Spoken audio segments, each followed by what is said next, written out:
Good morning viewers, welcome to Swati's YouTube channel.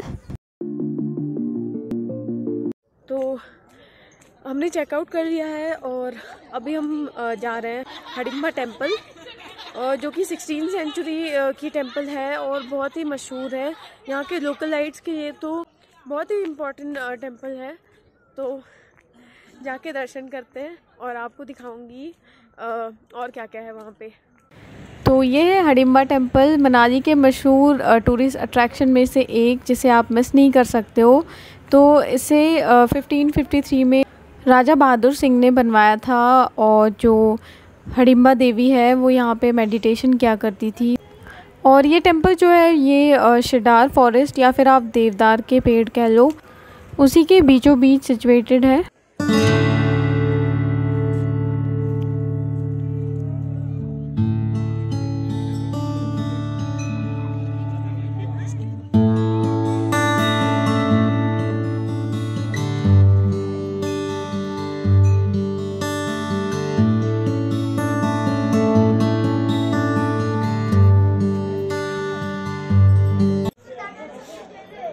दर्शन कर लिया मैंने और अंदर फ़ोटोग्राफी अलाउड नहीं है, वरना आपको ज़रूर दिखाती। पर यहाँ के टेम्पल्स बहुत ही यूनिक है। कोई पत्थर से बने हुए हैं, कई हज़ार साल पुराने और या 100 साल पुराने या उससे ज़्यादा, और ये लकड़ी से बनी हुई है पूरी। बहुत ही सुंदर टेम्पल है, बहुत ही यूनिक है। और ये प्रसाद दिया है इन्होंने।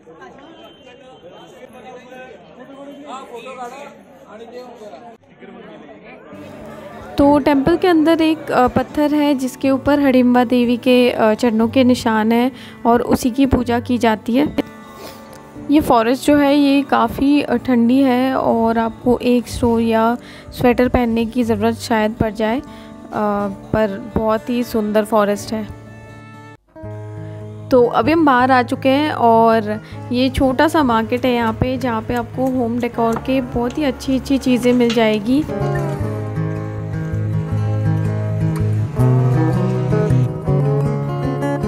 तो अगर आप बहुत ही अच्छा ब्रेकफास्ट करना चाहते हो तो आप इस ढाबे पे ज़रूर ट्राई करना। यहाँ का आलू पराठा बहुत ही कमाल का था। और इसी के पास एक और ढाबा है, ये वाली आप देख सकते हो।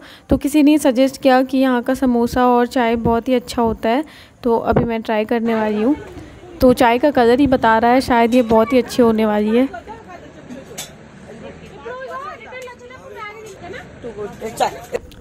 और समोसा मैंने पैक करवा लिया था गाड़ी में खाने के लिए। तो सिंपल सी स्टफिंग है पर वेरी डिलीशियस।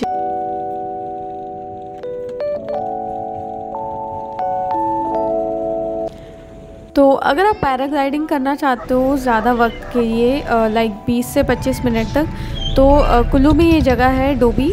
ये आपको पहाड़ दिख रही है और ये जगह, ये वीडियो मैंने जाते वक्त ली थी, तो आप यहाँ से कर सकते हो।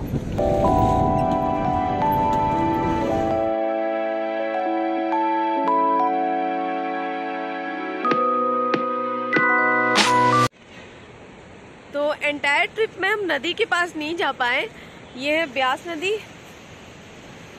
तो हमने अपने ड्राइवर अंकल से रिक्वेस्ट की थोड़ा सा रुक जाएं तो फोटोज खिंचवा देंगे। तो यहाँ पे हम आए नदी के पास।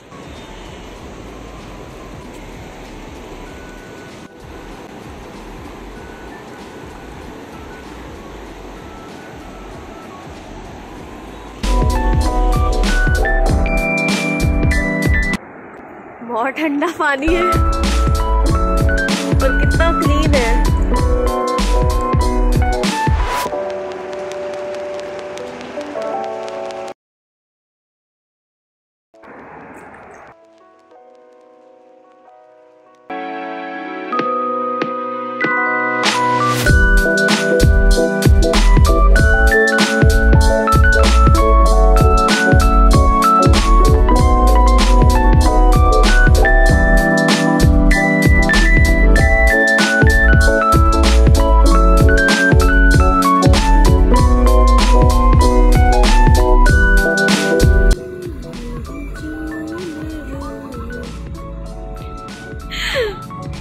Enjoy!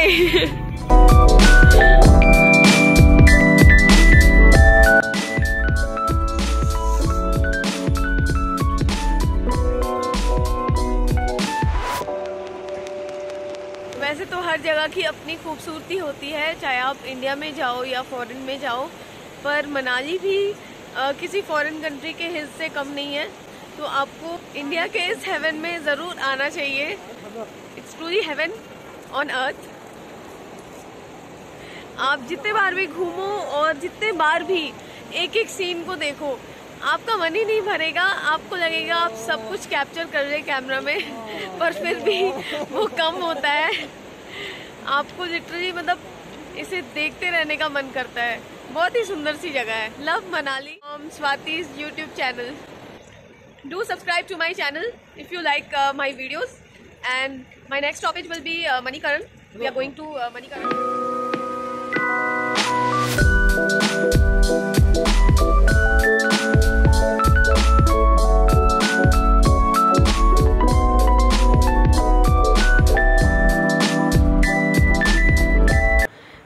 तो अगर आप मनाली की ट्रिप प्लान कर रहे हो या आने का सोच रहे हो, तो आप ज़रूर अपने साथ 2 से 3 दिन का टाइम लेके आए, क्योंकि इतनी सुंदर जगह है और इतने एडवेंचर्स एंड एक्टिविटीज़ है करने के लिए कि अगर आपके पास टाइम नहीं होगा तो आप इसे अच्छे से एक्सप्लोर और इन्जॉय नहीं कर पाओगे।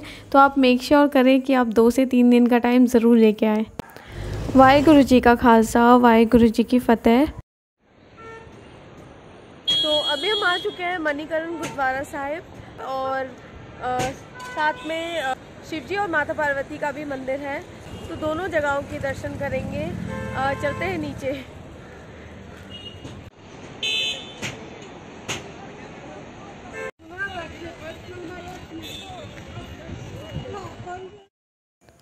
ओम नमः शिवाय। तो अभी हम खड़े हैं पार्वती वैली में, और ये है पार्वती नदी, और इसी के किनारे है मणिकरण साहिब गुरुद्वारा और शिव जी का टेम्पल, और जिसे राम मंदिर भी कहते हैं, और उसे 17वीं सेंचुरी में बनाया गया था। तो आखिर इस जगह का नाम मणिकरण कैसे पड़ा? अगर आपको नहीं पता तो मैं बताऊंगी। एक बार माता पार्वती और शिव जी इस जगह पे सैर के लिए आए थे, और माता पार्वती की जो कान की बाली है वो खो गई थी, और बहुत ढूंढने पे भी कान की जो बाली है वो नहीं मिली। तभी शिव जी को पता लगा कि शेषनाग जी ने अपने पास रख ली है। तभी वो गुस्सा हो गए और तांडव करने लग गए। तो सारे देवी देवताओं ने उनसे रिक्वेस्ट की कि वो वापस कर दे कान की बाली, और तभी उन्होंने फनकार मारी और कान की बाली जो है वो वापस मिल गई माता पार्वती को। तो जो कान की बाली थी वो मणि पत्थर से बनी हुई थी, और कान को करण कहते हैं, तो इसलिए इस जगह का नाम मणिकरण पड़ गया।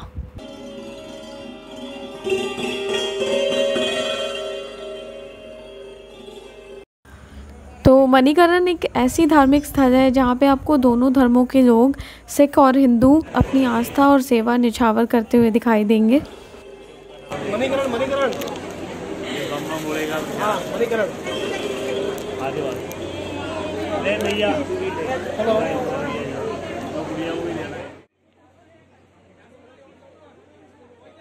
ऊपर का पानी, फ्लोर एकदम गर्म है।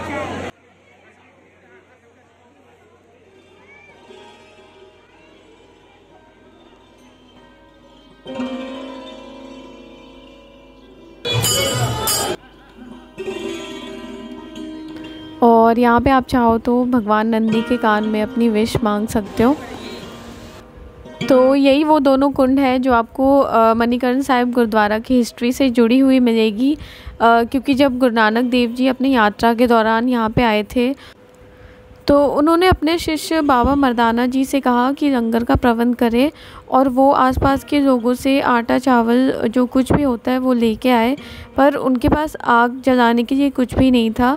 तो गुरु नानक जी ने आदेश दिया कि वो एक पत्थर उठा के देखे, और जब वो उन्होंने पत्थर उठाया तो उसके नीचे से ये गर्म पानी का स्रोत निकल आया। तो चावल जिस तरह से यहाँ पे पक रही है उसी तरह से चावल और बाकी सारी चीज़ें तो पक जाती है, पर जो प्रसादा मतलब रोटी है वो जैसे ही उन्होंने पानी में डाला वो डूब गई। तो गुरु नानक देव जी ने बाबा मर्दाना जी से कहा कि भगवान से अरदास करें कि अगर ये रोटियां पक पक के तैर के ऊपर आ जाती है तो वो एक रोटी उनके नाम पे भी चढ़ाएंगे, तभी सारी रोटियां जो है वो पक के तैर के ऊपर आ जाती है। लगता है कि मतलब ये हो चुका है। नहीं 15 मिनट ही बताए हैं, फिक्स टाइमिंग है। तो इस पोटली में चना, चावल, राजमा और भी बहुत कुछ है। ये बिक रही है 20 रुपीज़ पर पोटली, जिसे आप चाहो तो इस कुंड में पका सकते हो और 15 से 20 मिनट में ये बहुत ही अच्छे से पक जाती है।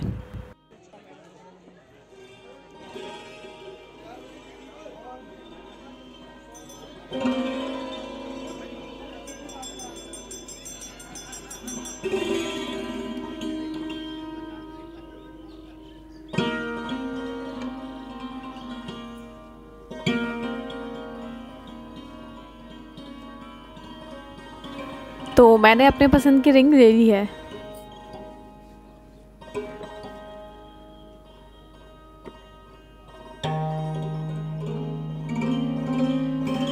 तो अभी हम जाएंगे गुरुद्वारा, जो कि ऊपर की तरफ है।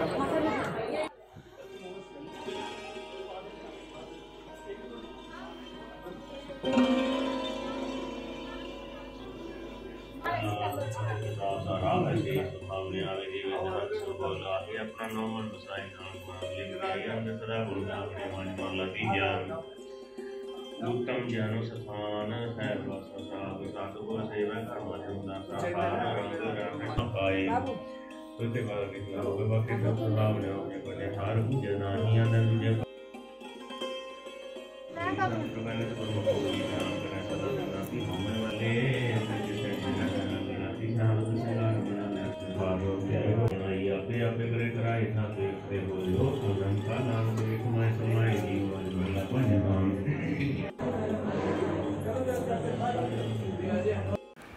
तो अगर आप यहाँ पे रहना चाहते हो तो ये वो बिल्डिंग है जिसमें रूम्स बनी हुई है और आप लंगर हॉल में जाके बुकिंग करा सकते हो, जो कि एकदम फ्री ऑफ कॉस्ट है।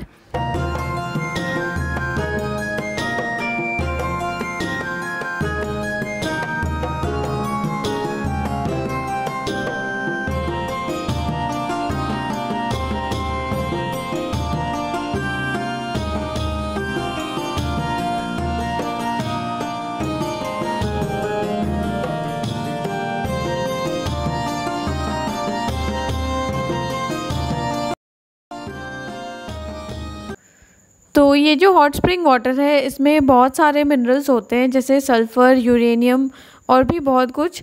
तो जिन्हें भी स्किन डिजीज़ है या फिर बॉडी पेन है, तो अगर वो इस पानी से नहा लेते हैं तो वो क्योर हो सकते हैं। तो यहाँ पे 2 कुंड बने हुए हैं नहाने के लिए, जिसमें हॉट स्प्रिंग वाटर कलेक्ट किया जाता है।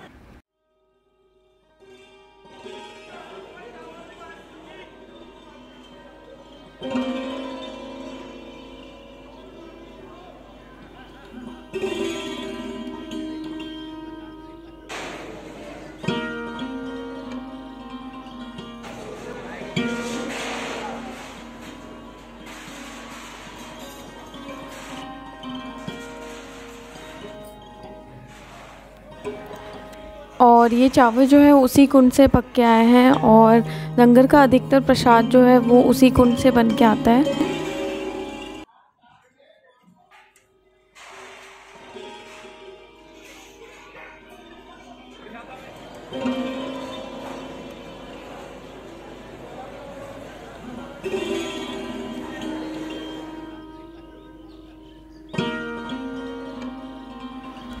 तो पापा को पता चला कि वो भी चाहे तो सेवा कर सकते अपनी खुशी से, तो वो करने लगे।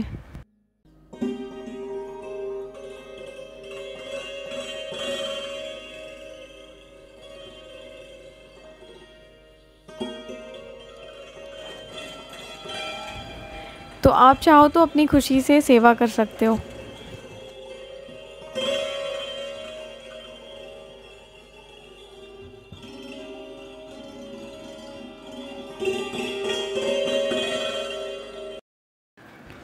तो अभी हम जा रहे हैं हॉट केव की तरफ और इस तरफ भी एक कुंड है और बहुत ही कोजी सा गुफा है, बहुत ही आराम मिलेगा आपको यहाँ पे बैठ के।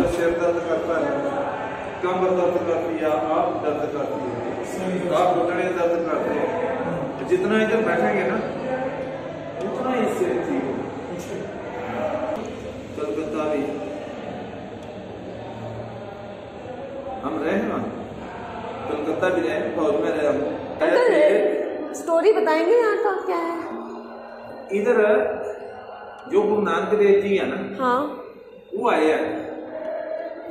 वो गुरु नानक देव जी ने इसे तपस्या भक्ति की। तो देखो बाहर फोटो लगी, गुरु आओ हाँ, देख गुरु नानक देव जी है कि आप गुरु गोबिंद सिंह है, ठीक है ना। इतने ना तपस्या की थी बहुत। देखो कितों आए, करतारपुर तो जब अपनी खबरें सुनते हो, करतारपुर का लांघा खला है पाकिस्तान से, सुनते हैं उतों आए, करतारपुर तो इतने आए साहब से।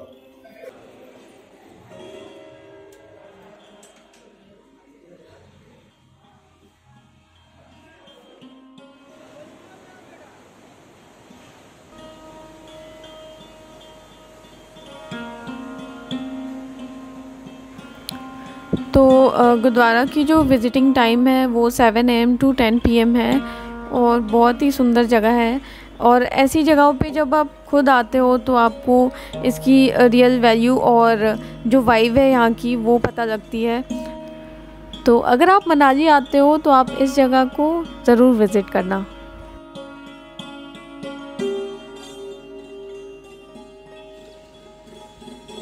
तो यहाँ पे सारे फ्रूट्स बहुत ही फ्रेश थे और जो चेरीज़ थे वो मैंने टेस्ट किए थे, बहुत ही कमाल के थे, तो आप बाय कर सकते हो।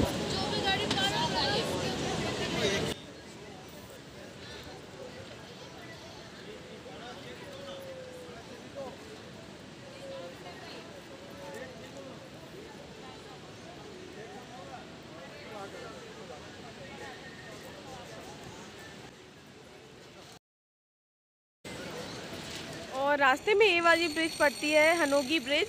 ये ओल्ड ब्रिज है और ये न्यू ब्रिज बन रही है, मेरे पीछे आप देख सकते हो। और ये ब्रिज इसलिए मशहूर है क्योंकि इसके नीचे कोई पिलर्स नहीं है, पर बहुत ही सुंदर है नज़ारा यहाँ से। ब्रिज थोड़ी थोड़ी शेक हो रही है, पर जो व्यू मिल रहा है ना, अपने आप में यूनिक है और अनकम्पेरेबल है। और जैसे कि आप देख पा रहे हो ये ब्रिज पूरी की पूरी लकड़ी से बनी हुई है और ये एक हैंगिंग ब्रिज है, बहुत ही फेमस है, आपको यूट्यूब और गूगल में भी मिल जाएंगे।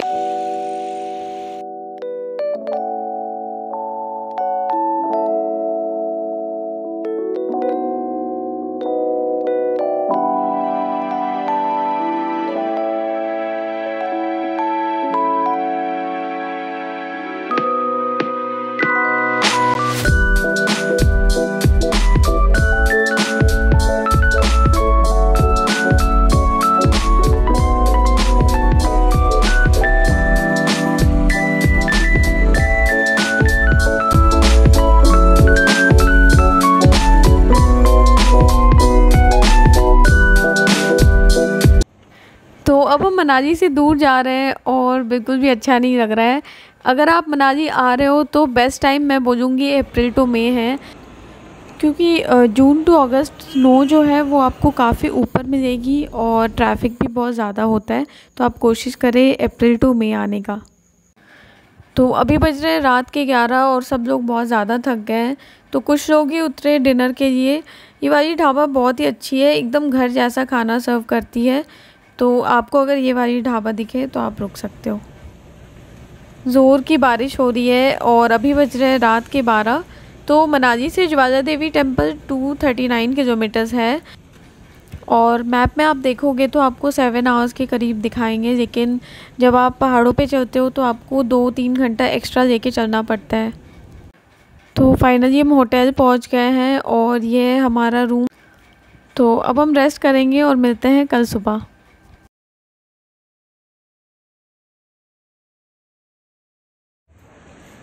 Good morning viewers. कल रात को हम लगभग 1 बजे के करीब होटल में चेक इन किए थे और ये है होटल कपूर। अब हम सारे रेडी हो चुके हैं और ज्वाला देवी के दर्शन के लिए जाएंगे। और मौसम बहुत ही सुहाना है, हल्की हल्की क्लाउडी सी है और हल्की हल्की सी बारिश हो रही है। तो वहाँ पे जाके आपको भी दर्शन कराऊंगी अगर अलाउड होगा तो, अदरवाइज़ बाहर का नज़ारा तो आपको दिखाऊंगी। तो बने रहे वीडियो में।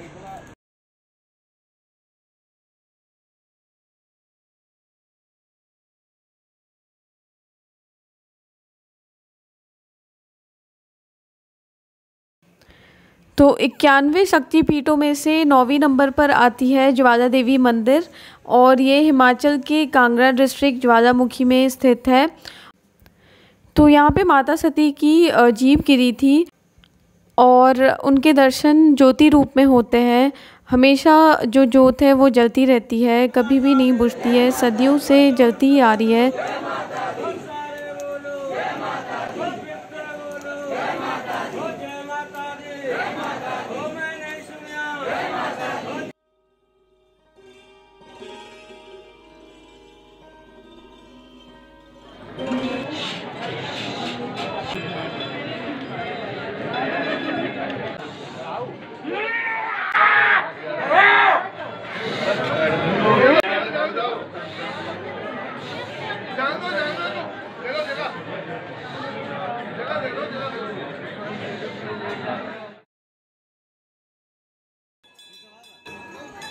तो अंदर तो कैमरा अलाउड नहीं है, तो आप यहाँ से दर्शन कर सकते हो। और ये जो आप जोत जलती हुई देख रहे हो, यही है ज्वाला माता। तो अभी हम जाएंगे इस मंदिर के अंदर जहाँ पे माता रानी की मूर्ति है और दर्शन करेंगे। और इस मंदिर की भी एक हिस्ट्री है। तो माता रानी के एक भक्त के घोड़े के सिर को अकबर ने काट दिया था और ये कहा था कि अगर माता रानी में शक्ति है तो वो चाहते हैं कि ये घोड़ा ज़िंदा हो जाए, और वो घोड़ा ज़िंदा हो गया था। तभी अकबर ने खुद आकर ये चांदी की छत्र चढ़ाई थी।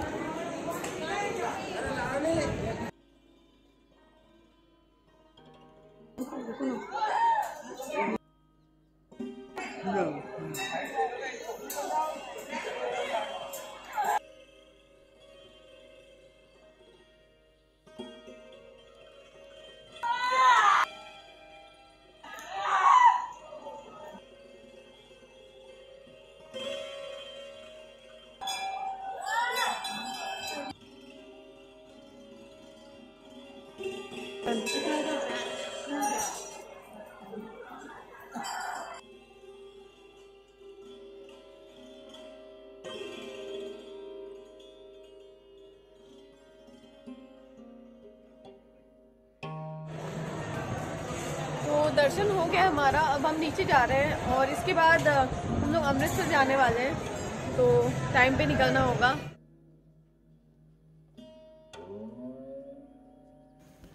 अगर ये वाली एपिसोड अच्छी लगी हो तो इसे लाइक, शेयर और आप कमेंट भी कर सकते हैं।